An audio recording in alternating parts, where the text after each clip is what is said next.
This is Andi Purewal for Boxing News. I'm joined by former world champion Tszyu here in Las Vegas. Tim, before we come on to all the good stuff, how are you feeling only a matter of days away from your chance at revenge? Yeah, I'm feeling good.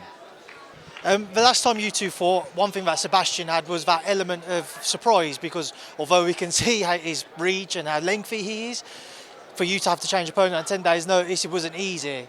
Now that you've shared those rounds together, you've got an understanding of how he boxes. All of that goes out of the window. So what advantages do you have over Sebastian Fundora now?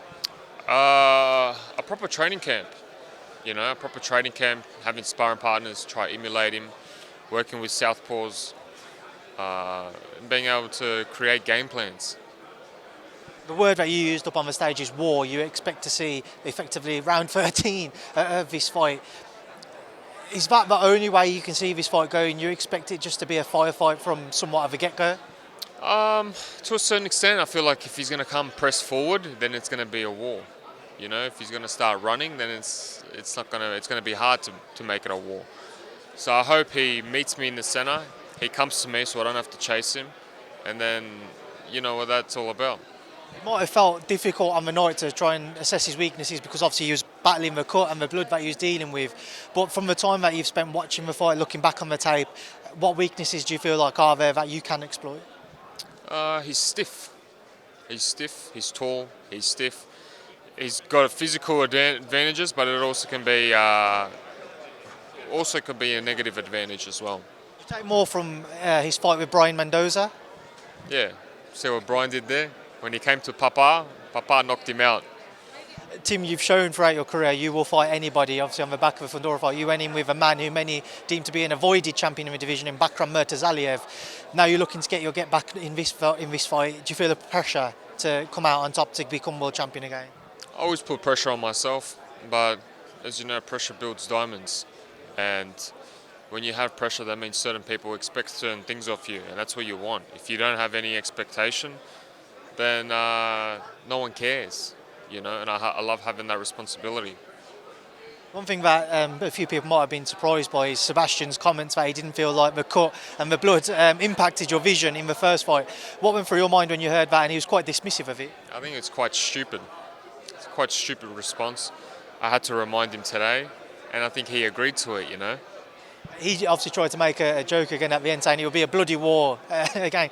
Do you feel like that's something which is in his mind, that people look at that Murtazaliev fight, and I don't know whether you disagree or agree with them, but when you was being punched, maybe you were trying to wipe away from where that cut was. I don't know if it was maybe a mental thing going through your mind. Did you see people commenting, suggesting if there was like something in your mental PTSD type thing? No, I felt like maybe at the time of when I went like that, I had a feeling that it reminded me of a little flashback.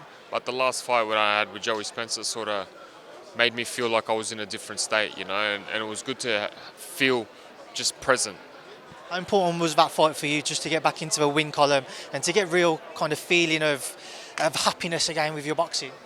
No, it was important to have a good opponent to fight against, and the fact that I got him out and didn't get hit once, even better. Obviously, just to quickly ask you as well, obviously, as I mentioned earlier, Bakhram Murtazaliev is a man who's been mentioned as an avoided fighter in the division. Do you feel like victory here can align for you two to square off once again and for you to get a potential revenge over him? Yeah, I'll do that as long as there's no rehydration clauses. When you do the 10 pounds limit, I feel like it's really affecting.